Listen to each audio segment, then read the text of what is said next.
మున్సిపాలిటీలో total 5 లొకేషన్స్లలో elections జరుగుతూ ఉన్నాయి. ఈ 5 లొకేషన్స్లలో మొత్తము 28 పోలింగ్ స్టేషన్స్ ఉన్నాయి.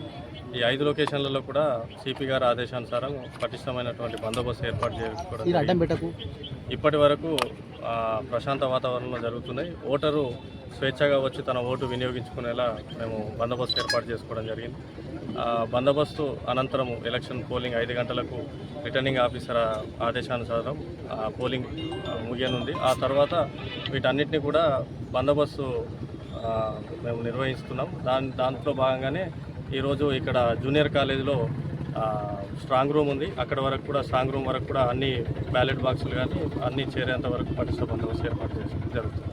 సార్ పోలీస్ సిబ్బంది ఎంత ఉంది సార్? టోటల్గా 60 మందితోని ఈ 5 కేంద్రాల్లో పోలీసు బందోబస్తు చేస్తాం జరుగుతుంది. నేను మా 2 ఎస్ఐలు, లోకల్ ఎస్ఐ గారు plus Vamshi SI Gangadhar SI గారు కూడా బందోబస్తులో పాల్గొనడం జరుగుతుంది. దీనిని సూపర్విజన్ మన ఏసీపీ గారు, అదేవిధంగా డీసీపీ కరీంనగర్ నుంచి కూడా డీసీపీ గారు కూడా రావడం జరిగింది. సిపి గారి ఆదేశాల ప్రకారం ఈ 60 మందితో బందోబస్తు ఏర్పాటు చేయడం జరుగుతుంది.